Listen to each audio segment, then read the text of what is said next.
ప్రార్థనతో ఈ యొక్క ఆరాధన సమయాన్ని ఆరంభించుకుందాం. ప్రేమగల మా తండ్రి, నీ యొక్క పరిశుద్ధమైన నామమును బట్టి మీకు వందనాలు చెల్లించుకుంటున్నాను తండ్రి.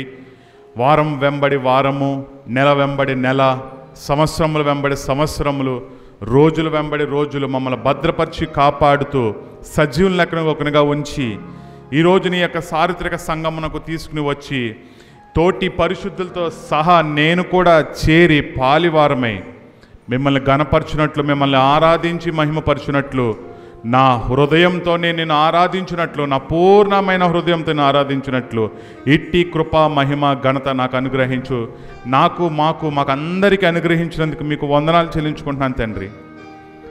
ముఖ్యంగా మీరు అనుగ్రహించిన గొప్ప రక్షణను చేత పట్టుకొని విరిగి నలిగిన హృదయంతో మిమ్మల్ని ఆరాధించే సమయము మాకందరికీ మీరు దయచేసినందుకు మీకు వందనాలు. ఈరోజు ప్రపంచ యావత్తు, ఈ రాజ్యం, ఈ లోకమంతా నిన్ను ఆరాధించడానికి ఇచ్చిన ఈ యొక్క మంచి సమయమును బట్టి మీకు వందనాలు. ఈ సమయము నీకే అర్పితములగును గాక ప్రభువా. ఈ సమయము నీకే సమర్పించుకుంటున్నాను తండ్రి. ఈ సమయం నేను లోకం వైపు నీ వైపు నేను చూడగలిగే సమయం నాకు అనుగ్రహించారు, మాకందరికి అనుగ్రహించారు. మీకు వందనాలు. గత వారం నుంచి ఈరోజు వరకు నీ యొక్క రెక్కల చాటును భద్రపరిచి కాపాడి తెలియని ప్రతి కీడుల నుండి, కష్టముల నుండి, దుఃఖముల నుండి, నిట్టూర్పుల నుండి, ప్రతి విధమైన దాని నుండి నన్ను భద్రపరుస్తూ మమ్మల్ని అందరినీ భద్రపరుస్తూ కాపాడుతూ నీ పాద సన్నిధి తీసుకొచ్చారు. ఈ యొక్క చారిత్రక సంఘంలోనికి నన్ను నడిపించారు, మమ్మల్ని అందరినీ నడిపించారు. మీకు వందనాలు తండ్రి. మా ఎదుట ఉంచబడిన నీ యొక్క శరీరము, నీ రక్తంలో పాలు పంచుకునే మనస్సాక్షి ఇచ్చారు. మీకు వందనాలు. మిమ్మల్ని స్తుతించడానికి, మిమ్మల్ని ఆరాధించే సమయం ఇచ్చారు. మీకు వందనాలు. నీ యొక్క మందిరము, నివాసములో నేను కూడా నివాసయోగ్యునిగా చేశారు. మీకు వందనాలు ప్రభువా.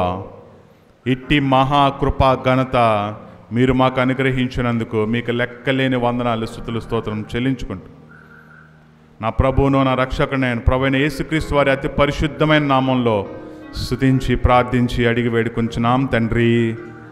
ఆమేన్. నీతో సమమెవరు, నీలా ప్రేమించేదెవరు, నీలా క్షమించేదెవరు యేసయ్యా.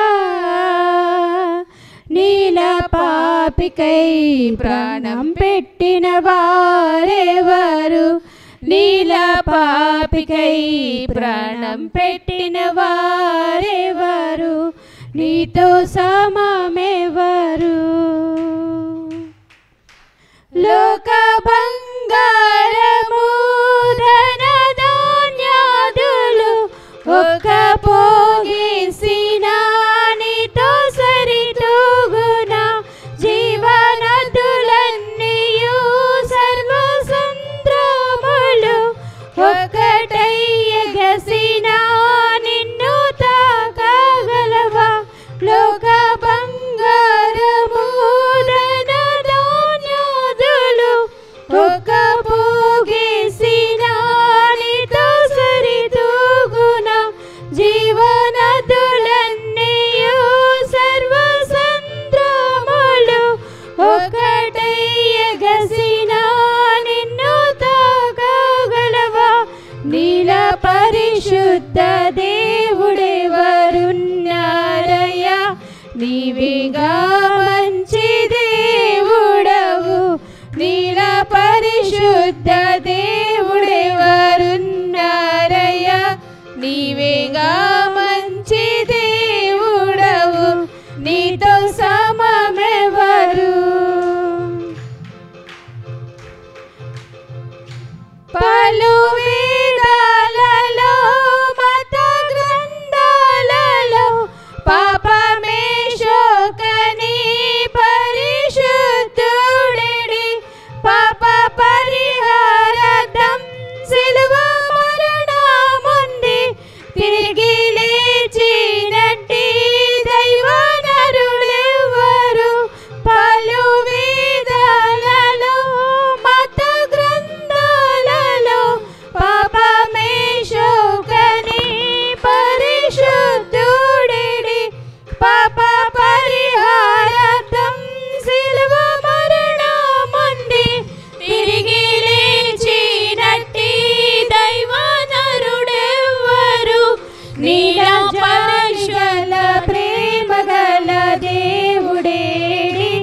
నీవేగా విమోచకుడు నీలా పరిశుద్ధ ప్రేముడెవరున్నారయ్యా నీవేగా విమోచకుడు నీతో సమమెవరు నేను వెతకకున్నా నాకు దొరికితివి నే ప్రేమించకున్నా నన్ను ప్రేమించితివి నీదు గాయాలను తరచు రేపితివి నన్నెంతో సహించి క్షమించితివి నేను వెతకకున్నా నాకు దొరికితివి నే ప్రేమించకున్నా నన్ను ప్రేమించితివి నీదు గాయాలను తరచు రేపితివి నన్నెంతో సహించి క్షమించితివి లోక సౌఖ్యాలన్నీ ఒక్క చోట కృమ్మారించిన నీవేగా చాలిన దేవుడవు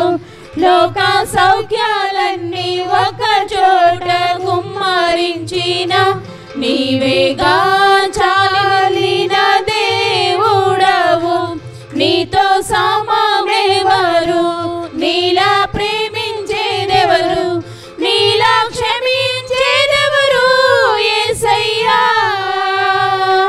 నీలా పాపికై ప్రాణం పెట్టిన వారెవరు నీలా పాపికై ప్రాణం పెట్టిన వారెవరు నీతో సమమెవరు ఆరాధనలోనికి మనం వెళ్ళక మునుపు దేవుడు మనకు ప్రశ్న అందరూ సిద్ధపాటు కలిగి వచ్చారా ఒక సంఘంలో ఒక బ్రదర్ ఇలాగే అడిగితే ఒక సహోదరుడు లేచి నేను వచ్చానండి అన్నాడంట బాబు ఏం సిద్ధపడ్డావంటే ఆరాధన అయిపోయాక భోజనాలు ఉన్నాయి కదండి పొద్దున్న టిఫిన్ తినలేదన్నాడంట మనము దేవుణ్ణి ఆరాధించడానికి వచ్చాం పరిశుద్ధమైన స్థలంలోనికి మనం వచ్చాం పరిశుద్ధమైన ఈ విశ్రాంతి దినమును ఈ యొక్క ఆదివారమును పరిశుద్ధంగా ఆచరించడానికి మనం వచ్చాం కాబట్టి మనమందరము కలిసి దేవుణ్ణి ఆరాధించాలి మన పెదవులతో కాదు మన హృదయంతో దేవుణ్ణి ఆరాధించాలి అట్లాంటి భక్తుల్ని కొంతమందిని మనం చూడొచ్చు దావీదు ఎలా ఆరాధించాడు హృదయంతో ఆరాధించాడు దానియేలుని ఏం చేశాడండి ఆయన ఆరాధిస్తుంటే దేవుని స్తుతిస్తుంటే దేవునికి ప్రార్థిస్తుంటే ఆ రాజ్యం అంతా ఏం చేసింది ఆయన్ని తీసుకుని సింహపు బోన్లో వేసింది సింహపు బోన్లో ఏం చేశాడండి సింహాలను అంత తినలేదు కదని పడుకోలేదండి ఏం చేశాడండి ఆరాధించాడు మోకాళ్ళుని ఆరాధిస్తుంటే సింహాలు నోళ్ళు మూసుకొని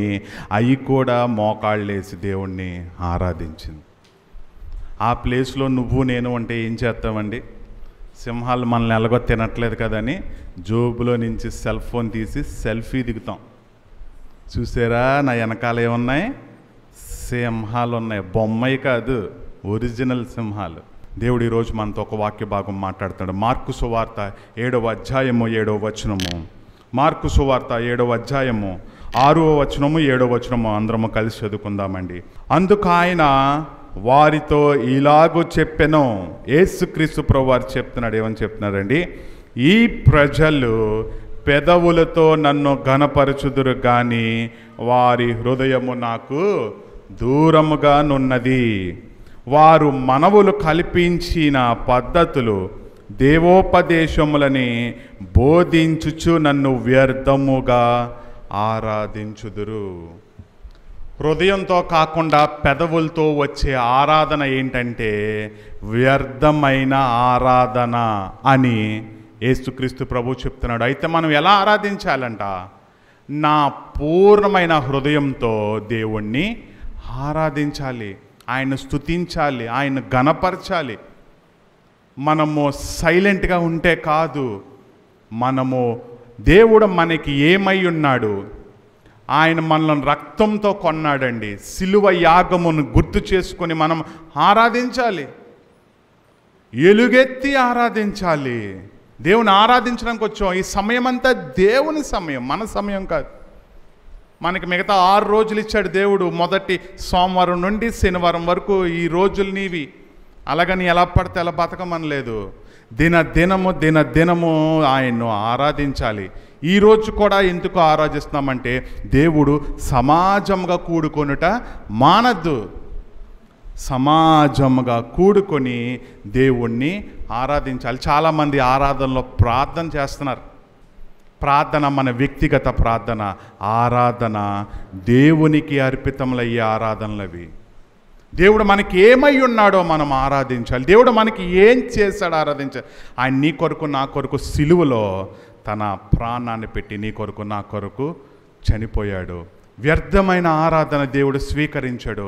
హృదయంతో ఆరాధించే ఆరాధన దేవుడు మనలను స్వీకరించేగా చేస్తాడు. ఒక భక్తుడు దానియేలుని చూడొచ్చు, మన దావీదు గారిని చూడొచ్చు. ఇశ్రాయేలీయులు అరణ్యంలో ఆయన సముద్రం దాటించాక వారు ఏం చేశారు? దేవునికి ఆరాధించారు. ఆరాధన ఇంపార్టెంట్ అంటే అది బ్యూటీ అని చెప్తుంది బైబిల్. ఆరాధన చాలా చాలా ఇంపార్టెంట్. దేవుడు మన కోసం ఏం చేశాడో ఆ ఒక్క మాట జ్ఞాపకం చేసుకుని దేవుణ్ణి ఆరాధించుకుంది. వాక్య భాగం దీవించును గాక. స్తోత్రింతుము నిన్ను మాదు తండ్రి, సత్యముతో ఆత్మతో నెప్పుడు. స్తోత్రింతుము నిన్ను మాదు తండ్రి, సత్యముతో ఆత్మతో నెప్పుడు. పరిశుద్ధాలంకారములతో దర్శించెదము శరణం శరణం. పరిశుద్ధాలంకారములతో దర్శించెదము శరణం శరణం. స్తోత్రింతుము నిన్ను మాదు తండ్రి, సత్యముతో ఆత్మతో నెప్పుడు. శ్రేష్ఠ ఈవులయుట నీవే, శ్రేష్ఠ కుమారుని ఇచ్చినందున. శ్రేష్ఠ ఈవులయుట నీవే, శ్రేష్ఠ కుమారుని ఇచ్చినందున. త్రిత్వమైన త్రిలోకనాథ శరణం శరణం. త్రిత్వమైన త్రిలోకనాథ శరణం శరణం. స్తోత్రింతుము నిన్ను మాదు తండ్రి, సత్యముతో ఆత్మతో నెప్పుడు. పాపి మిత్రుడ పాపనాశక పరమవాస ప్రేమ పూర్ణం. పాపి మిత్రుడ పాపనాశక పరమవాస ప్రేమ పూర్ణం. లోకపీఠుడా స్వర్ణమయుడా పరిశుద్ధాంగుడా శరణం శరణం. లోకపీఠుడా స్వర్ణమయుడా పరిశుద్ధాంగుడా శరణం శరణం. స్తోత్రింతుము నిన్ను మాదు తండ్రి, సత్యముతో ఆత్మతో నెప్పుడు. ధవళవర్ణుడ రత్నవర్ణుడ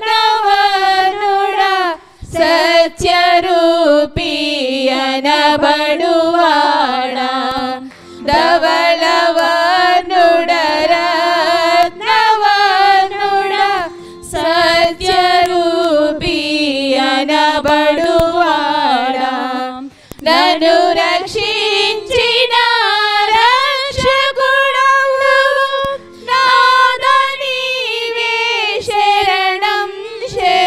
శరణం. నన్ను రక్షించిన రక్షకుడను నాదా నీవే శరణం శరణం. స్తోత్రింతుము నిన్ను మాదు తండ్రి, సత్యముతో ఆత్మతో ఎప్పుడు. సంగమునకు శిరస్సు నీవే, రాజనీకే నమస్కారములు. సంగమునకు శిరస్సు నీవే, రాజనీకే నమస్కారములు. ముఖ్యమైన మూలరాయి కోట్ల కొలది శరణం శరణం. ముఖ్యమైన మూలరాయి కోట్ల కొలది శరణం శరణం. స్తోత్రింతుము నిన్ను మాదు తండ్రి, సత్యముతో ఆత్మతో నెప్పుడు. నీదు సేవకుల పునాది, జ్ఞానమునకు మించిన తెలివి. నీదు సేవకుల పునాది, జ్ఞానమునకు మించిన తెలివి. అందముగను కూడుకొనుచు వేడుకొందుము శరణం శరణం. అందముగను కూడుకొనుచు వేడుకొందుము శరణం శరణం. స్తోత్రింతుము నిన్ను మాదు తండ్రి, సత్యముతో ఆత్మతో నెప్పుడు. రాజనీకే నమస్కారములు, గీతములు మంగళధ్వనులు. రాజనీకే నమస్కారములు, గీతములు మంగళధ్వనులు. శుభము శుభము శుభము నిత్యము, హల్లెలూయా ఆమేన్ ఆమేన్. శుభము శుభము శుభము నిత్యము, హల్లెలూయా ఆమేన్ ఆమేన్. స్తోత్రింతుము నిన్ను మాదు తండ్రి, సత్యముతో ఆత్మతో నెప్పుడు. స్తోత్రింతుము నిన్ను మాదు తండ్రి, సత్యముతో ఆత్మతో నెప్పుడు. పరిశుద్ధాలంకారములతో దర్శించెదము శరణం శరణం. పరిశుద్ధాలంకారములతో దర్శించెదము శరణం శరణం. స్తోత్రింతుము నిన్ను మాదు తండ్రి, సత్యముతో ఆత్మతో నెప్పుడు. కీర్తనల గ్రంథము 96వ అధ్యాయము 8, 9 చదువుతున్నాను, దయచేసి శ్రద్ధగా వినండి. యెహోవా నామమునకు తగిన మహిమ ఆయనకు చెల్లించుడి, నైవేద్యము తీసుకొని ఆయన ఆవరణములోనికి రండి. పరిశుద్ధ అలంకారములు ధరించుకొని యెహోవాకు నమస్కారము చేయుడి, సర్వభూజనులారా ఆయన సన్నిధిని వణకుడి. ఏం చెప్తున్నాడు కీర్తనకారుడు? యెహోవా నామమునకు తగిన మహిమ చెల్లించుడి అంటున్నాడు. ఆయన దేనికి అర్హుడో, దేనికి ఆయనకు మనము చెల్లించాలో, ఆయనకు తగినది. ఇప్పుడు మనం ఒక వస్తువు కొంటామండి, అవునా? ఇప్పుడు 100 రూపాయల వస్తువుకు 10 రూపాయలు ఇస్తామన్నాం అనుకోండి, ఏమంటారు? అమ్మేవాడు ఏమంటాడు? ఇలా ఇలా చూసి మీరు కొనేవాళ్ళు కాదులే కానీ దీనికి తగ్గ రేట్ మీరు ఇవ్వట్లేదు వెళ్ళిపోండి అంటాడు. అలాగే దేవుడు కూడా దేవునికి ఇవ్వవలసింది ఇచ్చేయాలి దేవుడికి, అవునా? యేసుక్రీస్తు ప్రభువారు అందుకే ఆ పేతురు వచ్చి అడుగుతాడు కదా, ఆ కాయిను అంటే నాణెం మీద రెండు వైపులా ఏముందో చూసి, వీళ్ళేమో పన్ను చెల్లించమంటున్నారు, మరి మీరేమో ఇలాగంటున్నారు, ఏం చేయమంటారంటే దేవుడు ఒక చక్కని మాట చెప్పాడు అక్కడ యేసుక్రీస్తు ప్రభువారు. ఏంటి? కైసరుది కైసరికి ఇచ్చేయండి, నాది నాకు ఇచ్చేయండి అన్నాడు. దేవునికి చెందవలసింది దేవునికి ఇచ్చేయండి అన్నాడు ఆయన. మరి కైసరికి ఇవ్వాల్సినవి ఏంటి? కైసరికి ఏం కావాలి? పన్ను, డబ్బులు కావాలి, అవునా? ఆ డబ్బుల మీద ఎవరు బొమ్మ ఉంటే వాళ్ళది కైసరికి ఇచ్చేయండి అన్నాడు. ఆబ్వియస్గా కైసరిదే ఉంది కాబట్టి కైసరికి ఇచ్చేశారు. మరి దేవునికి ఇవ్వడానికి ఏముంది పేతురు దగ్గర? ఇక్కడ అంటున్నాడు, యెహోవా నామమునకు తగిన మహిమ చెల్లించుడి. మరి ఏం తీసుకుని రమ్మంటున్నాడు? నైవేద్యము తీసుకొని ఆయన ఆవరణములలోనికి రండి అంటున్నాడు. ఏమిస్తారు నైవేద్యం? కీర్తనల గ్రంథం 51వ అధ్యాయం. మీ పులిహరి పలహారం మీరే తినండి, దేవుడికి ఇవ్వాల్సింది దేవుడికి ఇచ్చేయండి. 51వ కీర్తన 16-17 వచనాలు చదువుతున్నాను. నీవు బలిని కోరువాడవు కావు, కోరిన ఎడల నేను అర్పించెదను. దహన బలి నీకు ఇష్టమైనది కాదు. మరి ఏంటంట దేవునికి ఇష్టమైనది? విరిగిన మనస్సే దేవునికి ఇష్టమైన బలులు. దేవా, విరిగి నలిగిన హృదయము నీవు అలక్ష్యము చేయవు. భక్తుడు కూడా అక్కడ అదే అంటున్నాడు, నీవు బలిని కోరువాడవు కాదు, ఒకవేళ నువ్వు కోరితే కనుక నీకు ప్రపంచంలోకెల్లా ది బెస్ట్ బలి, బెస్ట్ మంచి కాస్ట్లీ అయిన పశువుని తెచ్చి నేను నీకు బలి ఇవ్వగలను. ఈ రోజుల్లో మనమైతే అంటాం, దేవుడా నీకు పులిహోర ఇష్టమా చెప్పు, లేకపోతే బిర్యానీ ఇష్టమా చెప్పు, లేకపోతే చేపల కూర ఇష్టమా చెప్పు, నేను అది చేసుకొచ్చేస్తాను, నీకు ఎలా కావాలంటే అలా చేసుకొచ్చేస్తాను దేవుడా, నాకు కావాల్సిన నాకు ఇచ్చే అన్న ఆప్షన్ ఉండుంటే అబ్బా అసలు ఇది ఇంకా బల్ల ఎందుకు పనిచేస్తుంది, మన వాళ్ళు తెచ్చే పలహారాలతో నిండిపోయేది. దేవుడు అది కోరట్లేదు. కానీ ఆయన ఏం కోరుకుంటున్నాడు? విరిగి నలిగిన మనస్సే ఆయనకు ఇష్టమైన బలి. అదే దేవుడు మన దగ్గర నుంచి కోరుకుంటున్నాడు. అవునండి. మరి ఈ దినం అది ఇవ్వడానికి మనం సిద్ధపాటు చేసుకోవాలి. మలాకి గ్రంథం 1వ అధ్యాయంలోకి ఒకసారి వద్దాం. మీలో ఒకడు నాకు బలిపీఠము మీద మీకు ఇష్టము లేకుండా నిరర్ధకముగా అగ్ని రాజబెట్టకుండానట్లు నా మందిరపు వాకిండ్లను మోయువాడొకడు మీలో ఉండిన ఎడల మేలు. మీ యందు నాకు ఇష్టము లేదు, మీ చేత నైవేద్యమును అంగీకరింపనని సైన్యములకు అధిపతియగు యెహోవా సెలవిచ్చుచున్నాడు. ఆయన అంగీకరించనంటున్నాడు. ఎందుకు? నిరర్ధకముగా, అవసరం లేకుండా, హృదయం తెరవకుండా, సంతోషముగా ఇవ్వకపోతే అందులో ఆయనకు ఇష్టం లేదు. మరి దేవుడు అక్కడ ఇంకో మాట కూడా ఆయన సెలవిస్తున్నాడు. ఒకవేళ మీరు చేయలేదనుకోండి, ఎవరు చేస్తారంట? చూడండి, తూర్పు దిశ మొదలుకొని పడమటి దిశ వరకు అన్యజనులలో నా నామము ఘనముగా ఎంచబడును, సకల స్థలములలో ధూపమును పవిత్రమైన అర్పణయును అర్పింపబడును, అన్యజనులలో నా నామము ఘనముగా ఎంచబడునని సైన్యములకు అధిపతియగు సెలవిచ్చుచున్నాడు. తూర్పు దిశ మొదలుకొని పడమటి దిశ వరకు అన్యజనులందరి ఎదుట నీ నామము, ఆయన నామము అంటే ఈ పరిశుద్ధుడైన ఈ దేవుని నామము నీవు గణపరచకపోయినా సృష్టే గణపరుస్తుంది. ఇంకో చోట రోమీలకు రాసిన పత్రికలో మనం అదే చూస్తాం. సృష్టి దేవుని స్తుతిస్తుంది. మరి ఆయన సృష్టించిన జీవం ఇచ్చి, ఆరోగ్యం ఇచ్చి, ఆయుష్ ఇచ్చి, క్షేమం ఇచ్చి, ఈ సన్నిధానంలో నిన్ను నన్ను నిలవబెట్టుకుని ఈ దేవునికి నీవు అంతకన్నా ఎక్కువ ఆరాధన ఇవ్వవలసిన వాడవై ఉన్నావు. నీ హృదయము తెరిచి ఆయనకు, నీ విరిగిన హృదయంతో, నలిగిన మనస్సుతో ఆయనకు, నా దేవా నీవిచ్చిన ఈ బలికై నీకు వందనాలు, నీవిచ్చిన ఈ అర్పణకై నీకు స్తుతులు అని దేవునికి మనము స్తుతులు చెల్లించాలి. దేవుడిచ్చిన ఈ రక్షణ పాత్రను చేతబట్టుకొని, దేవా అగ్నిగుండములో ఉండవలసిన నన్ను నీవు పైన దావీదు భక్తుడు 51వ కీర్తనలో అదే రాస్తాడు. నా రక్షణానందమైన దేవా, నా రక్షణకర్తయగు యెహోవా నీ నామమును నేను స్తుతించెదను అంటాడు. 14వ వచనం, 51వ అధ్యాయము కీర్తనల గ్రంథము 14వ వచనం. దేవా, నా రక్షణకర్తయగు దేవా, రక్తాపరాధము నుండి నన్ను విడిపింపుము, అప్పుడు నా నాలుక నీ నీతిని గూర్చి ఉత్సాహగానము చేయును. మీకు తెలుసు కదా ఇది ఎప్పుడు రాశారో? దావీదు భక్తుడు బెత్షెబాతో పాపం చేసిన తర్వాత రాసిన కీర్తన.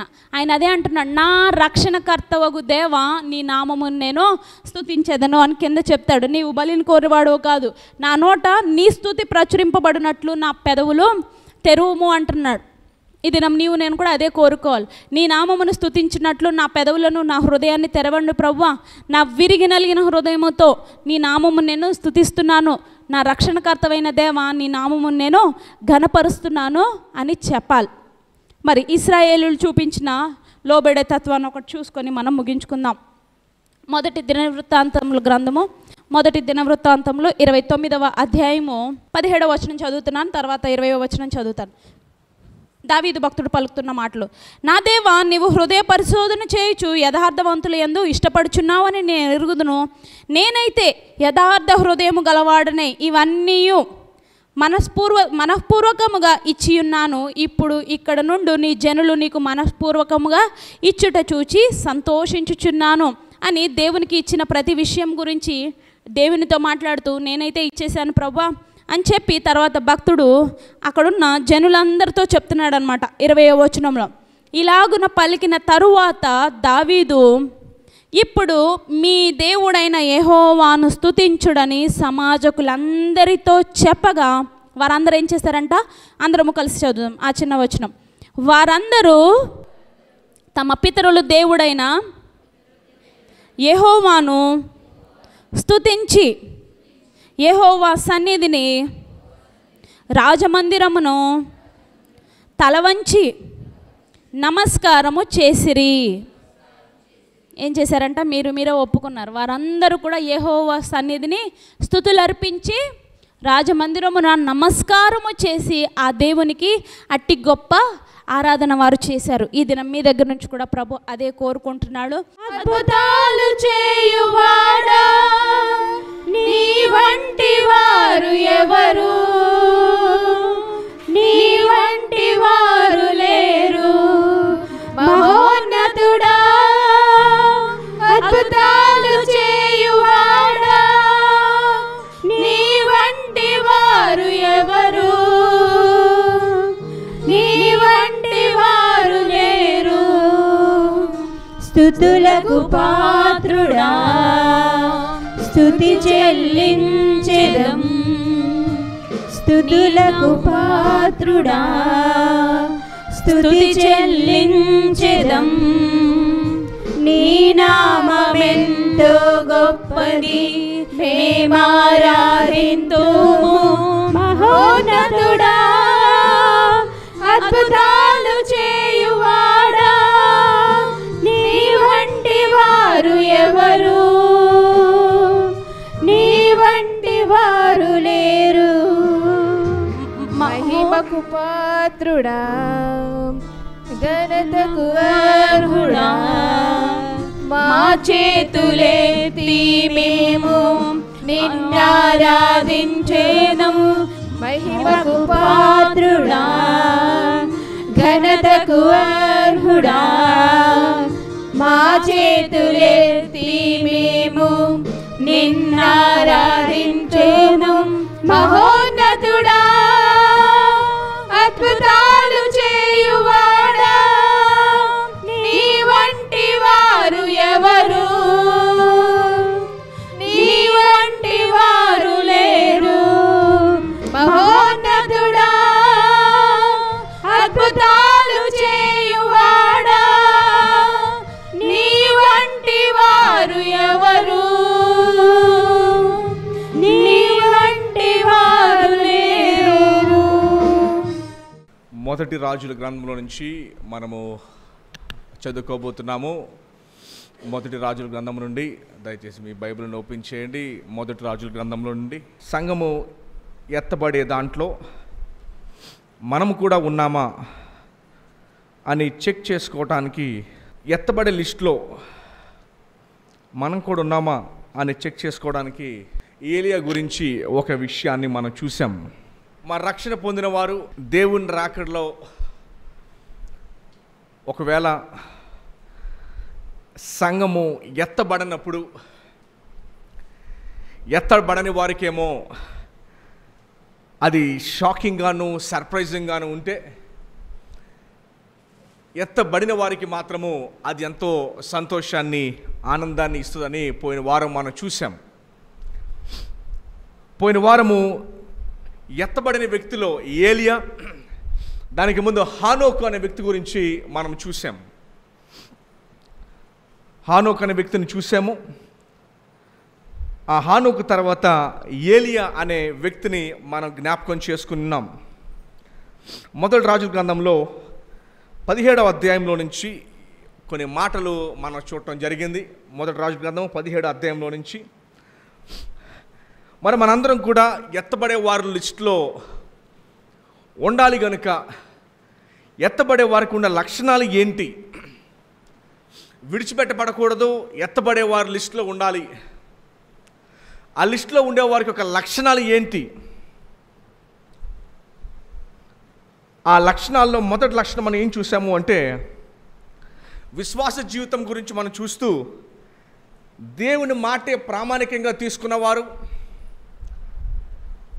ప్రార్థనాపరుడు ఏలియా, దేవుని చేత కాపాడబడిన వాడిగా ఏలియాను మనం చూసాము. ఏలియా గురించి ఇంకొంచెం బ్యాక్గ్రౌండ్ నేను ఇస్తాను, బాగా గమనించండి. ఏలియా ఎవరి కాలంలో ఇశ్రాయేలీలు పరిపాలించబడ్డారు అంటే ఒమ్రీ అనే ఒక రాజు ఉన్నాడు. ఒమ్రీ అనే రాజు పక్క రాజ్యము బయలు అనే దేవతను వారు పూజిస్తూ ఉన్నారు. బయలుదేవతను వర్షం కోసము, మంచి పంట కోసము బయలుదేవతను పూజిస్తారు. వర్షం కోసము, పంట కోసము బయలుదేవతను పూజిస్తారు. ఈ ఒమ్రీ ఏం చేశాడంటే ఇశ్రాయేల్ యొక్క రాజు పక్క రాజ్యం నుంచి పక్క రాజ్యం యొక్క స్నేహం కోసం, ఆ రోజుల్లో ఏం చేసేవారంటే స్నేహం కోసం వారి యొక్క పిల్లలను పెళ్ళిళ్ళకి ఇచ్చేవారు. అలాగే ఏం చేశాడంటే ఒమ్రీ రాజు తన కుమారుడైన ఆహాబుకు యెజబేలుకి ఇచ్చి పెళ్లి చేస్తాడు. అయితే యెజబేలు ఇశ్రాయేలు దేశానికి వచ్చిన తర్వాత తన ఒక్కతే రాలా, తనతో పాటు ఈ బయలు విగ్రహాన్ని కూడా తీసుకొచ్చింది. పోనీ తీసుకొచ్చింది ఆమె వరకు ఉంచుకుందా అంటే ఇశ్రాయేలుడు తమ దేవుని పట్ల స్ట్రిక్ట్గా ఉంటారు. కానీ ఈమె ఎంత స్పీడ్గా వారిని మార్చేసిందంటే యెజబేలు యెహోవాను పూజించడం మానివేసేయండి మీరని చెప్పి బయలుదేవత ఆరాధనను అఫీషియల్ చేసేసింది. ఇశ్రాయేల్ దేశంలో అఫీషియల్ చేసేసరికి ఇశ్రాయేలు అందరూ కూడా బయలుదేవతను పూజించడం మొదలుపెట్టారు, గుళ్ళు కట్టడం మొదలుపెట్టారు, విగ్రహాలు కట్టడం మొదలుపెట్టారు. ఎందుకు వీళ్ళు బయలుదేవతను పూజిస్తున్నారంటే వర్షం కోసం, రెండు పంట కోసం. దేవుడు వెంటనే ఆహాబు దగ్గరికి ఏలియాను పంపిస్తాడు. ఏలియా ప్రవక్త బైబిల్లో చనిపోకుండా ఎత్తబడిన వారిలో రెండో వ్యక్తి, ఆ లిస్టులో ఉన్న రెండో వ్యక్తి. తన జీవితాన్ని తను ఎలా గడిపాడు అంటే అతను నాతాను ప్రవక్తలాగో సమూయేలు ప్రవక్తలాగో తన దేశంలో అతనికి ఏమాత్రం సేఫ్టీ లేదు. ఏలియా మీద షూట్ ఎట్ సైట్ ఆర్డర్ ఉంది. ఏలియా ఎక్కడ కనిపిస్తే అక్కడ చంపేయండి అతన్ని అని యెజబెల్ ఆర్డర్ ఇచ్చింది. ఆహాబు కూడా ఇచ్చాడు. బయలుదేవతను పూజించడానికి, దేశమంతా కూడా పూజించేలా చేయటానికి ఆహాబు రాజు దాదాపు 450 మందిని బయలు ప్రవక్తలను రెడీ చేసుకున్నాడు యెజబెల్తో పాటు. అప్పటికే దేవుని యొక్క ప్రవక్తలను చంపుతూ వచ్చారు. ఏలియా మీద కూడా షూట్ ఎట్ సైట్ ఆర్డర్ ఇచ్చేశారు. ఏలియాని దేవుడు తప్పిస్తూ తీసుకెళ్తున్నాడు. ఏలియా వచ్చి చెబుతాడు, ఇదిగో మీరు బయలుదేవతని మీరు పూజిస్తూ ఉన్నారు వర్షం కోసం, పంట కోసం. అయితే దేవుడు మీకు ఒక మెసేజ్ చెప్పని చెప్పాడు. ఏంటి ఆ మెసేజ్ అంటే మీరు బయలుదేవతను పూజిస్తున్నందుకు ఏ కారణం చేత అయితే మీరు పూజిస్తున్నారో అదే మీకు లేకుండా దేవుడు చేయమని చెప్పాడు. అదేంటంటే 3.5 సంవత్సరాలు ఇశ్రాయేలు దేశం మీద ఒక మంచు చుక్క కానీ ఒక నీరు చుక్క కూడా పడదు అని చెప్పేశాడు. ప్రూవ్ చేయటానికి ఇదిగో మీరు బయలుదేవతను కాదు పూజించాల్సింది, మీరు పూజిస్తున్నందుకు ఇంకో దేని కొరకైతే పూజించారు అదే దేవుడు ఆపేశాడు. వర్షము పంట, ఇంక వర్షం లేకపోతే పంట ఏముంటుంది. రెండింటిని కూడా ఆపేశాడు. 3.5 సంవత్సరాల కరువు టైము. ఆ కరువు టైంలో చాలామంది చనిపోయారు. ఆ కరువు టైంలో 3.5 సంవత్సరాల్లో దేవుడు ఏలియాను అద్భుత రీతిగా పోషించాడు. దేవుడు చెప్తాను, నువ్వు ఆ ప్రాంతానికి వెళ్ళి, ఈ ప్రాంతానికి వెళ్ళి, ఈ ప్రాంతానికి వెళ్ళు. వాగులో నీళ్లు తాగుతూ కాకులు అతనికి రొట్టె మాంసం రోజు ఉదయం సాయంత్రం తీసుకొచ్చాయి. ఏదో ఒక పెద్దింట్లో కుక్కు టైంకి భోజనం పెట్టినట్టు ఉదయం సాయంత్రం రోజు కూడా అతను రొట్టెను మాంసాన్ని ఇచ్చేవి. దేవుడు తన బిడ్డల్ని ఏ రీతిగా పోషిస్తాడు అన్నది ఒక గొప్ప ఉదాహరణ. ఒకవేళ మీలో ఎవరైనా సరే వరి అవుతున్నారేమో, దేవుడు మమ్మల్ని ఎలా పోషిస్తాడు మా కష్టాల్లో, మా ఇబ్బందుల్లో. ఏలియాని గుర్తుపెట్టుకోండి, ఎవరు అవసరం లేక. ఏలియాని గుర్తుపెట్టుకోండి, అరణ్యంలో ఇశ్రాయేలుని గుర్తుపెట్టుకోండి. మీ దగ్గర అట్లాంటి భక్తి, దేవుని యెడల ప్రేమ ఉంటే దేవుడు మిమ్మల్ని అద్భుత రీతిగా పోషిస్తాడు. మీ పోషణ, మీ భవిష్యత్తు ఏంటని ఎన్నడూ కూడా చింతించిన అవసరంలా. అడవి పువ్వులు చూడండి, ఆకాశ పక్షులను చూడండి. ఆకాశ పక్షులు విత్తవు, కొయ్యవు, అయినా కూడా దేవుడు వారు అద్భుత రీతిగా పోషిస్తున్నాడు. బైబిల్ చెప్తుంది అంతకంటే విలువైన వారు మీరు. ఎందుకంటే ఆయన రక్తం చేత మీరు మిమ్మల్ని కడిగి ఆయన నిబంధనకి సాదృశ్యంగా ఉన్న బలతో మిమ్మల్ని పోషిస్తున్నాడు. ఇది ఇచ్చినోడు తింటాకివ్వడా? ఈ బలలో మీకు రొట్టె రసము పెట్టి మిమ్మల్ని పోషిస్తున్న వ్యక్తి, ఆ దేవుడు మీ ఆత్మీయ జీవితాన్ని పోషిస్తున్న వారు మీ శరీరానికి ఏం కావాలని ఇవ్వడా? ఇది ఇచ్చిన వారు అని ఎవరండి? ఇది ఇచ్చేటంటే నా అర్థం మిగతాన్ని ఇచ్చేస్తానని మనమే భయపడతా ఉంటాం. ఇది ఉంది అంటే మన అర్థము నిబంధనలో దేవుడు మనం చేర్చుకుని ఉన్నాడు. అటు తర్వాత సారేపత్ అని ఒక ఊర్లోకి పంపిస్తాడు. ఒక విధవరాలు ఉంటుంది, వెళ్ళి ఆవిడ దగ్గరికి వెళ్ళి భోజనం పెడతాడు. అరే ఆవిడకే తినడానికి ఉండదు కదా, ఆవిడకే 10 మంది పెడితే ఆవిడ తింటుంది, ఆవిడ దగ్గరికి వెళ్ళి నువ్వు ఎక్కడ తింటావు? చాలా సందర్భాల్లో మనం అనుకుంటాం, అరే నేను విధవరాలని, నా దగ్గర ఏమీ లేవు, దేవుడికి నేను ఎలా ఇవ్వగలను? ఏమండి, నా దగ్గర ఏమీ లేవు, నేను దేవుడికి ఎలా ఇవ్వగలను అని చెప్పి దాచుకుంటారు ఉన్నది కూడా.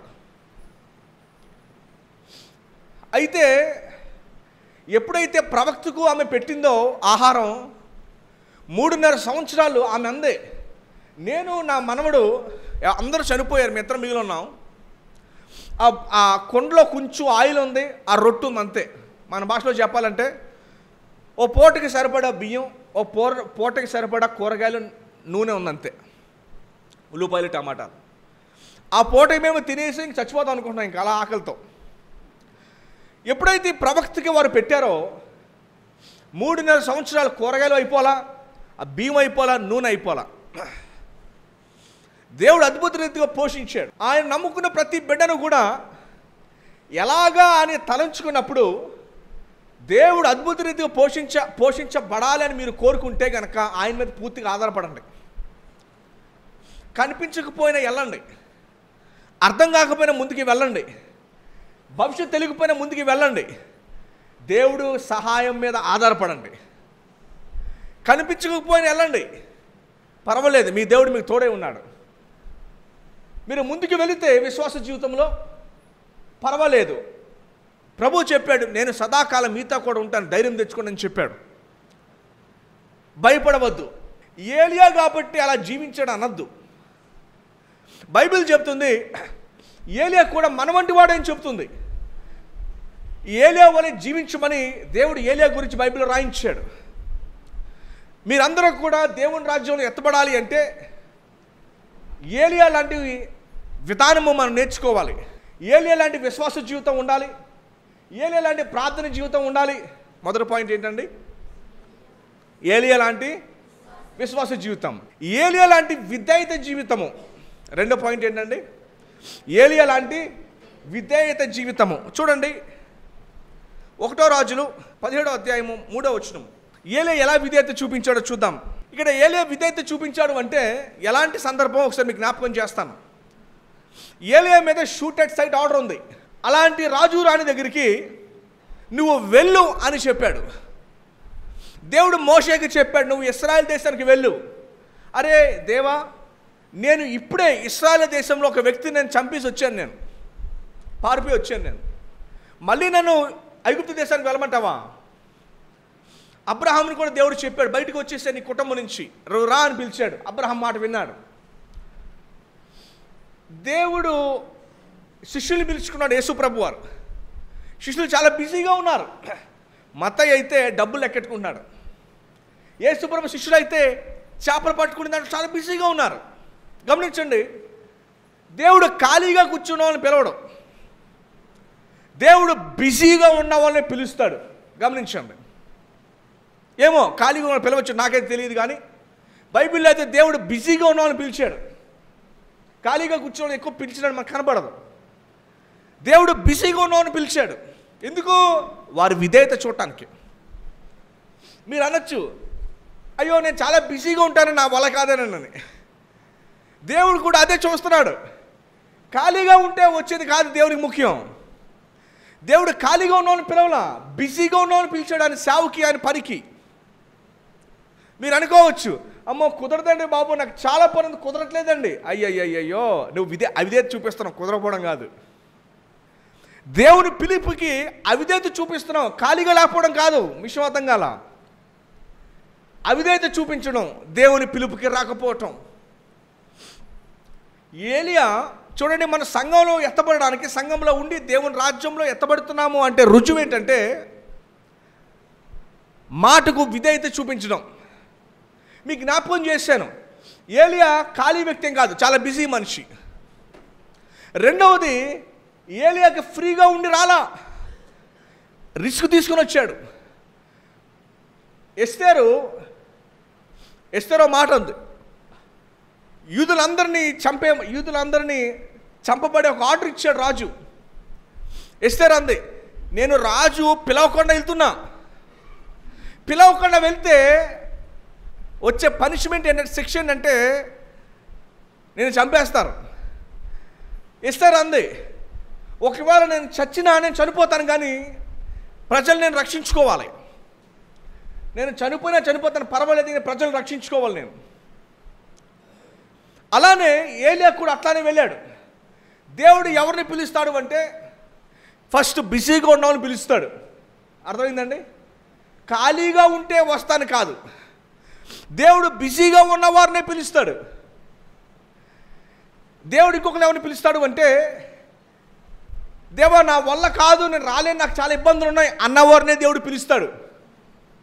అర్థమవుతుందండి? నేను ఖాళీ అయిన తర్వాత నేను దేవుడు అని అంటే దేవుడు అట్లా ఉండని పిలవడం. దేవుడు బిజీగా ఉన్నవాడిని పిలుస్తాడు.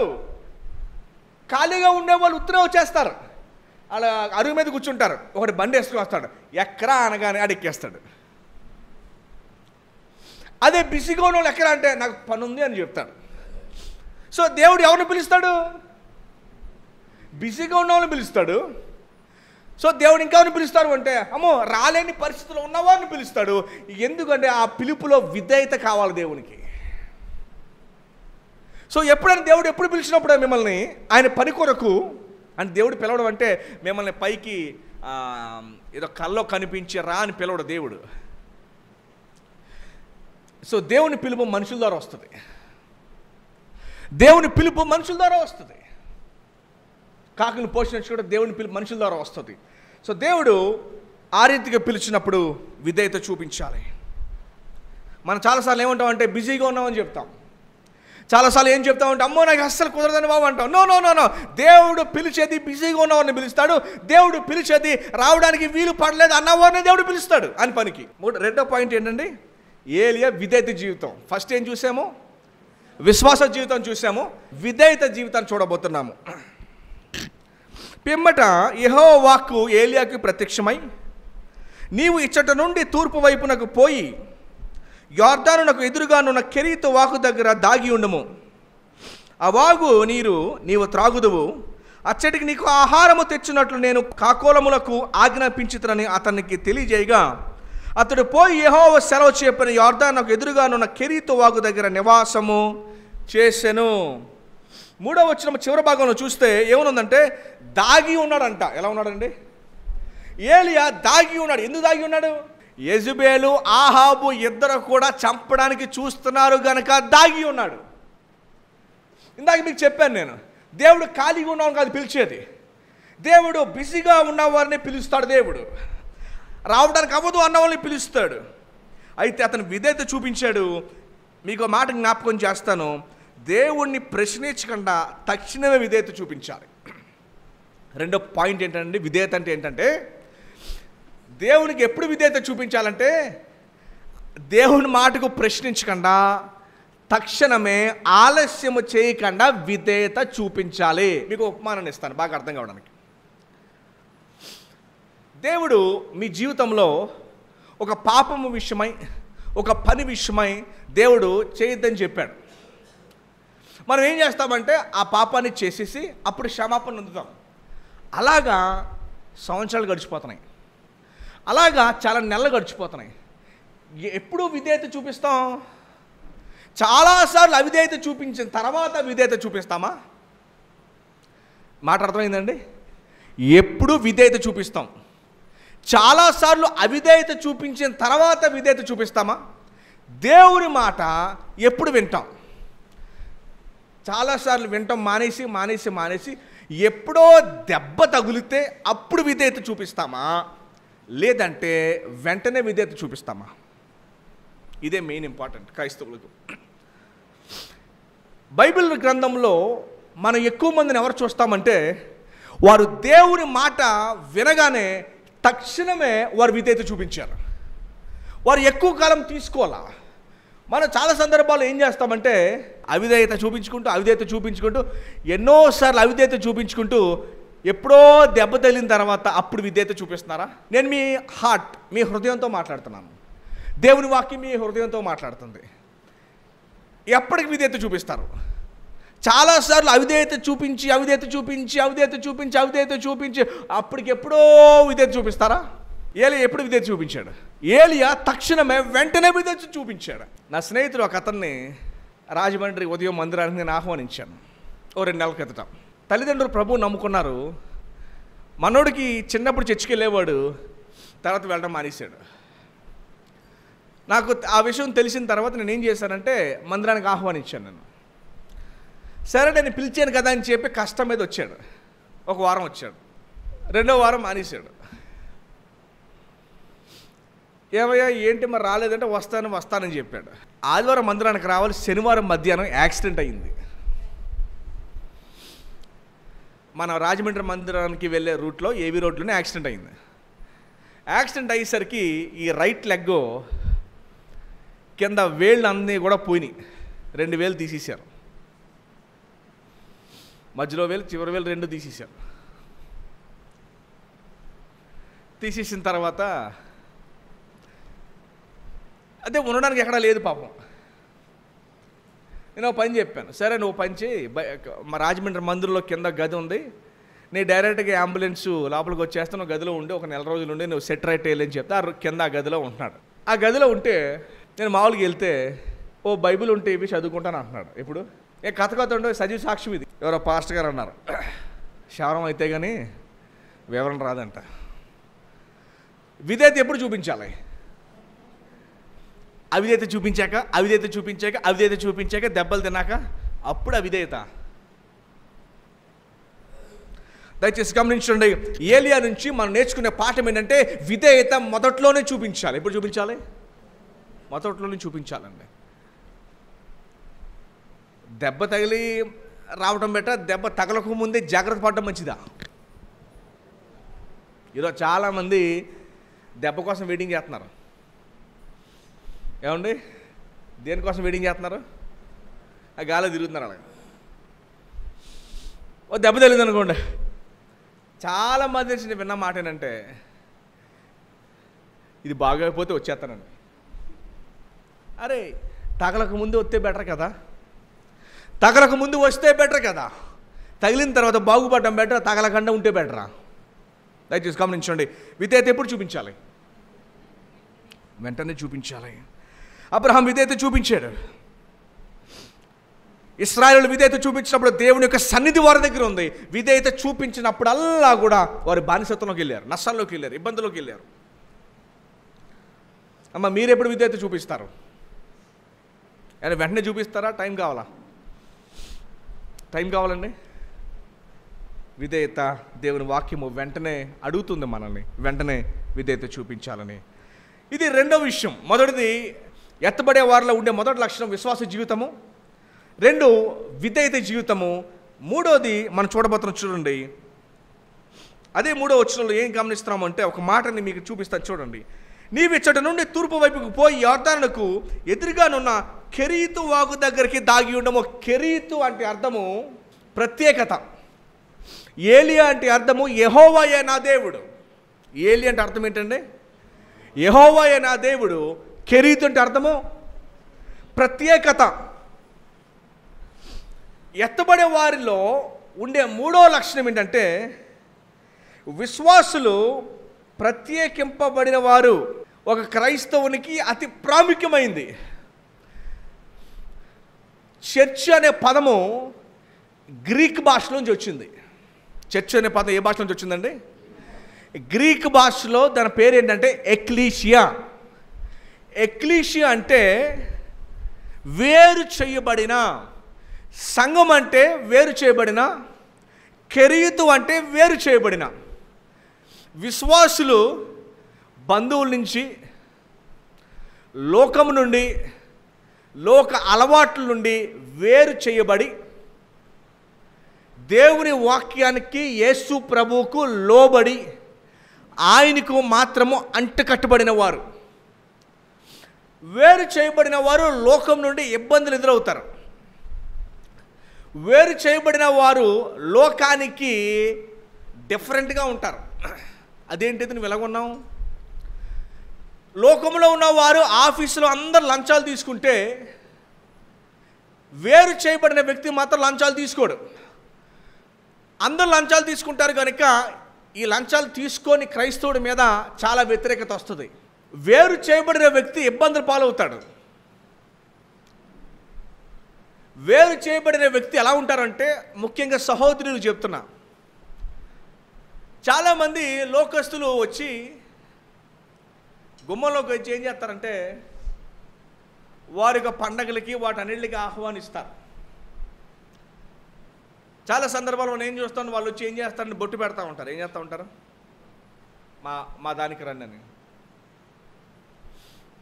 చాలా సందర్భాల్లో వాళ్ళు వచ్చి ఏంటంటే వాళ్ళ ఆహారాన్ని ఇస్తూ ఉంటారు. చాలా సందర్భాల్లో వారు అలవాట్లలో పాల్గొనమంటారు.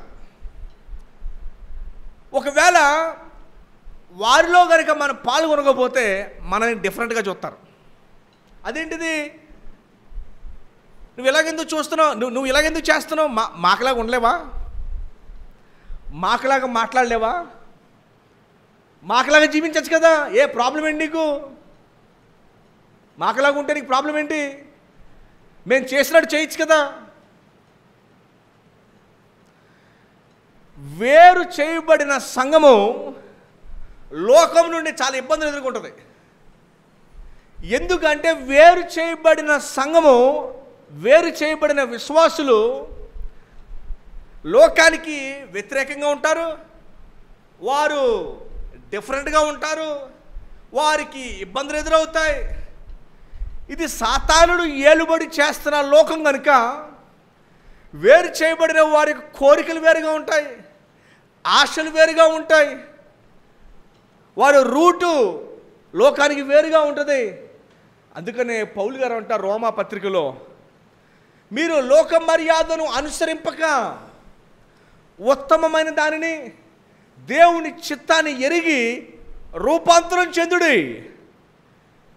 ఏలియా అందరు ఇశ్రాయేలులాగా లేడు. ఏలియా ఎలాగున్నాడంటే వారికి పూర్తిగా వ్యతిరేకంగా ఉన్నాడు. దేవుని మార్గము సాతాను మార్గానికి ఎప్పుడు కూడా వైరమే. దేవుని మార్గము సాతాను మార్గానికి ఎప్పుడు కూడా వైరమే. నా ప్రశ్న మిమ్మల్ని అడిగేది ఏంటంటే, మీకును లోకానికి వ్యత్యాసము మీకు కనపడుతుందా మీ జీవితాల్లో? ఒకవేళ మీకును లోకానికి వ్యత్యాసం కనుక కనబడకపోతే మీరు వేరు చేయబడలా, మీరు వేరు చేయబడలేదు. ఆనాడు దేవుడు అవిశ్వాసులను విశ్వాసులను వేరు చేసినప్పుడు మీరు విశ్వాసుల గుంపులో ఉంటారా, లేకపోతే అవిశ్వాసుల గుంపులో ఉంటారా? ఇప్పుడు ఏ గుంపులో ఉంటే అప్పుడు ఆ గుంపులోనే ఉంటారు. వేరు చేయబడిన వారికి రిస్క్ ఉంటుంది, వేరు చేయబడిన వారికి ఛాలెంజ్ ఉంటుంది. వేరు చేయబడిన వారు లోకానికి దూరంగా ఉంటారు. లోకం కోరుకునే ఆశలకు, లోకం కోరుకునే ఎంటర్టైన్మెంట్కి, లోకం కోరుకునే సరదాలకి వేరుగా ఉంటుంది. దయచేసి గమనించండి. మరలా మీకు జ్ఞాపకం చేస్తున్నా, బైబిల్ గ్రంథం స్పష్టంగా చెప్పే మాట ఏంటంటే, విశ్వాసులు అంటేనే, సంఘం అంటేనే లోకం నుండి దేవుడు వేరుగా చేసి మిమ్మల్ని సెపరేట్ చేశాడు.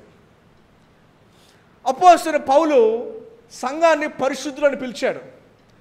పరిశుద్ధులు అనగా అర్థం ఏంటంటే వేరు చేయబడిన వారు. దేవుడు మిమ్మల్ని లోకం నుండి వేరు చేశాడు. మీరు కాలేజీలో చదువుకుంటున్నారా, వ్యాపారం చేస్తున్నారా, ఉద్యోగం చేస్తున్నారా, దేవుడు మిమ్మల్ని వేరు చేశాడు. లోకము ఆలోచించినట్టుగా, లోకము వ్యవహారం చేస్తున్నట్టుగా మనము చెయ్యము. మన పాలు పొంగించం. ఏం చేయమండి? ఒకసారి ఎవరో విశ్వాసులు ఇంటికి వెళ్తే మామిడి తోరణాలు కట్టారలాగా. ఏమ్మా ఏంటి మామిడి తోరణాలు కట్టారలాగా అంటే, ఆ పచ్చదనం నుంచి మంచి గాలి, ఈ కుటుంబం కూడా పచ్చగా ఉండాలని నిదర్శనానికి మేము ఈ మామిడి తోరణాలు కట్టామండి. మామిడి తోరణాలు కాదు మీ జీవితాన్ని పచ్చగా ఉంచేది. దేవుడు మీ జీవితాన్ని పచ్చగా ఉండాలి. మామిడి తోరణాలు, మామిడి ఆకులు ఉంచుతాయా పచ్చగా? మమ్మల్ని అందరూ చూస్తున్నారండి, మాకు దిష్టి తగులుతుంది, అందుకనే మేము ఏనుగు కనిపెట్టాం. కొన్ని పొలాల్లో దిష్టి బొమ్మలు పెడతా ఉంటారు. కొంతమంది ఇంటికి దిష్టి నిమ్మకాయలు కడతా ఉంటారు. మనల్ని కాపాడేది నిమ్మకాయ కాదు. కొంతమందిని ఎండుమిరపకాయ కాపాడుతుంది, తాలింపులకు బాగుంటుంది, కానీ కాపాడతానికి పనికిరాదు. అది మిమ్మల్ని కాపాడేది ఏనుక్కను కాదు. ఏనుక్కే మీ కాపుదలు కావాలి. పాపం ఏనుగులు దంతాలు పీకేసి అమ్మేసుకుంటున్నారు ఆఫ్రికాలో. అందుకని ఏనుగులకే మన కాపుదలు కావాలి. కనుకే కాదు, ఒంటికి కూడా కావాలి. ఏనుగుని కాపాడాలి మీరు. దేవుడు ఆదాముకి ఇచ్చిన బాధ్యత ఏంటంటే, సృష్టిని బాగా చూసుకో, సృష్టిని బాగా చూసుకో. ఏనుక్కను కాపాడదు, నిమ్మకాయలు కాపాడవు, సాయిబు ఇచ్చే తాడు కాపాడదు. కొవ్వూరులో మసీద్ వీధిలో నేను ఒకసారి రూట్ కెనాల్కి వెళ్ళాను. నాకు తెలిసిన వ్యక్తి మా వీధిలో ఉంటాడు. ఆ కుటుంబం అందరూ వచ్చేసారు. ఎందుకు? తాయిత్ మహిమ కోసం. నేను అక్కడే నుంచొని చూస్తున్నాను. నేను అడిగాను, నేను ఎందుకు వచ్చారని. ఒంట్లో బాగుంటలేదు, తాయిత్ కోసం వచ్చాం మేము. మన దేశంలో అంటారని లాజిక్ అని మ్యాజిక్ని బాగా నమ్ముతారని. దేవుడు మనల్ని వేరు చేశాడు, సెపరేట్ చేశాడు. మరల లోకపు అలవాట్లోకి పోవడానికి కాదు, పాత అలవాట్లని మన ఇంట్లోకి చేర్చుకోవడానికి కాదు. రెండు విషయాలు చెప్పాను. మొదటిది, ఎత్తబడే సంఘానికి ఉండే రెండో లక్షణం ఏంటండి? విధేయత చూపించడం. మూడో లక్షణం, ప్రత్యేకించబడిన వారు. దేవుడు మిమ్మల్ని ఆయన ప్రశస్తమైన రక్తంతో మిమ్మల్ని వేరు చేశాడు. ఆయన బలలో మీరు పాల్గొంటున్నారు. లోకంలో కలిసిపోవడానికి కాదు, దేవుడు మిమ్మల్ని వేరు చేసింది. చాలా ప్రాముఖ్యమైనది ఇది. మూడో విషయం చెప్పి నేను ముగిస్తాను. నేను ఏలియా ధైర్యం గల జీవితాన్ని కలిగిన వాడు. ఏ జీవితం కలిగిన వాడు? రాజు చంపడానికి తిరుగుతుంటే తప్పించుకొని తిరుగుతున్న సమయంలో చూడండి, అదే 18వ అధ్యాయం 1 రాజులు 21వ వచనం. ధైర్యం కలిగిన జీవితం ఎలాంటిదో.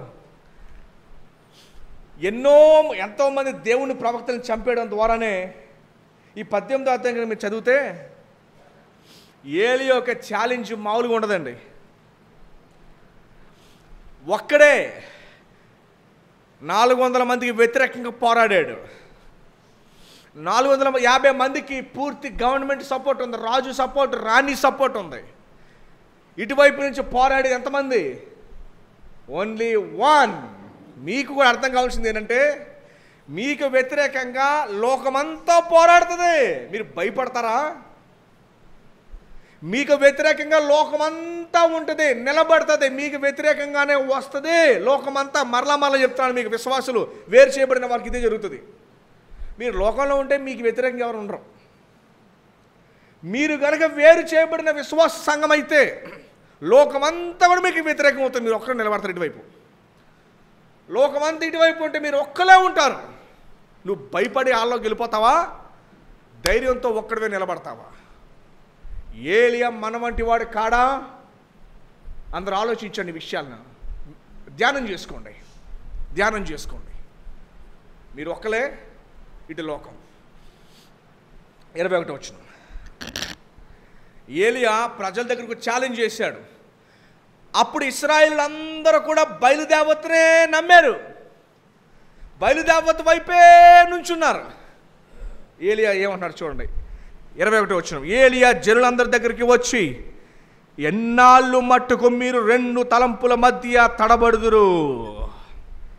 యెహోవా దేవుడైతే ఆయనను అనుసరించుడి, బయలు దేవుడైతే వాని అనుసరించుడని ప్రకటన చేయగా జనులు అతనికి ప్రత్యుత్తరముగా ఒక్క మాట అయినను పలుకకపోయిరి. అమ్మా, ఇట్లాంటి ధైర్యం మీకు ఉండాలా? మీ బంధువుల దగ్గర, మీ స్నేహితుల దగ్గర ఇలాంటి ధైర్యం మీకు ఉండాలా? ఏలియా వంటి ధైర్యం, ఎత్తబడే వారికి ఇలాంటి ధైర్యం ఉంటుంది. సువార్త ధైర్యంగా పంచుకోవాలి, అలాంటి ధైర్యం మీకు ఉంటుంది. ఆ భాగాన్ని చదువుతాం చూడండి ఒకసారి, కింద కూడా 22 వచనం. అప్పుడు ఏలియా, యెహోవా ప్రవక్తలైన వారిలో నేను ఒక్కడనే శేషించి ఉన్నాను, బ్రతికున్నా, మిగతాలందరినీ చంపేశారు. అయితే బయలునకు ప్రవక్తలు 450 మంది ఉన్నారు. మాకు 2 ఎడ్లను ఇయ్యుడి, వారు వాటిలో ఒకదాన్ని కోరుకొని దాని తునకలుగా చేసి, అంటే బలి అర్పించి క్రింద అగ్ని వేద్దాం. 24 వచనం. తరువాత మీరు మీ దేవత పేరును బట్టి ప్రార్థన చేయుడి. నేనైతే యెహోవా నామమును బట్టి ప్రార్థన చేయుదును. ఏ దేవుడు కట్టెలను తగులుబెట్టు చేత ప్రత్యుత్తరం ఇస్తాడో, సమాధానం ఇస్తాడో ఆయనే దేవుడని మనం నిశ్చయించుకుందామని రండి అని ఏలియా మరల జనులతో చెప్పగా జనులందరూ ఈ మాట ఓకే అని ఒప్పుకున్నారు. ఛాలెంజ్ మొదలయ్యింది. తర్వాత వచ్చిన 26 వచనం, 25. అప్పుడు ఏలియా బయలు ప్రవక్తలను పిలిచి, మీరు అనేకులై ఉన్నారు గనుక మీరే మొదట ఒక యొద్దును కోరుకొని సిద్ధము చేసి మీ దేవత పేరును బట్టి ప్రార్థన చేయుడి. అయితే మీరు అగ్ని ఏమీయు క్రింద వేయవద్దని చెప్పగా, కింద అగ్ని ఏమీ పెట్టద్దు. మీరు అగ్ని ఎక్కడి నుంచి రావాలి? ఆకాశం నుంచి రావాలి. వారు తమకు ఇయ్యబడిన యొద్దును తీసుకొని సిద్ధము చేసి ఉదయం మొదలుకొని మధ్యాహ్నం వరకు బయలా మా ప్రార్థన వినుమని బయలు పేరున ప్రార్థన చేసిరు. కానీ ఒక మాట అయినను ప్రత్యుత్తరం ఎవ్వరు కూడా వాళ్ళకి రాకపోగా వారు తాము చేసిన బలిపీఠం వద్ద గంతులు వేసి మొదలు పెట్టిరి. మధ్యాహ్నం కాగా ఏలియా ఏమన్నాడు చూడండి, 27 వచనం. వాడు ఏమన్నాడు? ఆయన వాడన్నాడా? చూసారా 27. ఇది ధైర్యంతో వస్తుందండి. ఎలా వస్తుంది ఇది? ఏలియా అంటున్నాడు, నేను ఒక్కడే. మీరెంతమంది? 450. మీరు కూడా గమనించి, మీరు ఒక్కళ్ళే, మీకు వ్యతిరేకంగా ఎంతమంది? లోకమంతా. మీరు భయపడిపోయి ఎందుకు వచ్చిన గొడవరా బాబు, వాళ్ళతో పోతే గొడవ ఉండదని పోతారా? తెలుగులో ఒక సామెత ఉంది మన భారతదేశంలో, నలుగురితో అందరితో, అదనమాట. దయచేసి గమనించండి. మీరు ఒక్కరే, మీకు ఎగనెస్ట్గా లోకం. 27 వచనం.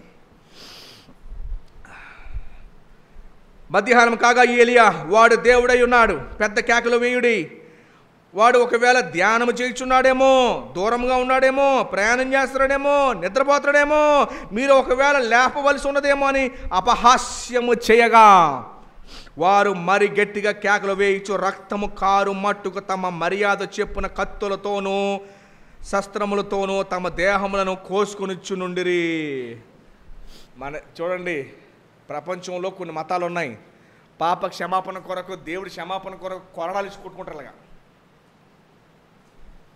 మన ఊరిలో కూడా ఒక రాజు ఉన్నాడు, పోతురాజు అని చెప్పి పడి మనం కొట్టుకుంటాం. ఏమండి, కంటిన్యూ చేద్దాం. 30 వచనం. 29. ఆ ప్రకారం మధ్యాహ్నం తర్వాత అస్తమయ నైవేద్యం అర్పించే సమయం వరకు వారు ప్రకటన చేయించు వచ్చారు కానీ మాట అయినను ప్రత్యురం ఇచ్చు వాడైనను లక్ష్య పెట్టేవాడైన లేకపోయినా అప్పుడు ఏలియా ఎప్పుడు దాకా టైం ఇచ్చాడు? ఉదయం నుంచి సాయంత్రం దాకా టైం ఇచ్చాడు. అప్పుడు ఏలియా ఎన్నో వచ్చిన ఉన్నది, నా దగ్గరకు రండని జనులందరితో చెప్పగా జనులందరూ అతని దగ్గరికి వచ్చి అతడు క్రింద పడద్రోయబడి ఉన్న యెహోవా బలిపీఠమును బాగు చేసి, ప్రజలే దాన్ని పడగొట్టేశారు, బాగు చేసి యెహోవా వాక్కు ప్రత్యక్షమై మీ నామమును ఇశ్రాయేలునకు వాగ్దానము నొందిన యాకోబు సంతతి గోత్రముల లెక్క చొప్పున 12 రాళ్లను తీసుకుని, యాకోబు అంటే యాకోబు 12 మంది బిడ్డలు. ఎవరండి యాకోబు? ఎంతమంది పిల్లలు? 12 మంది బిడ్డలు.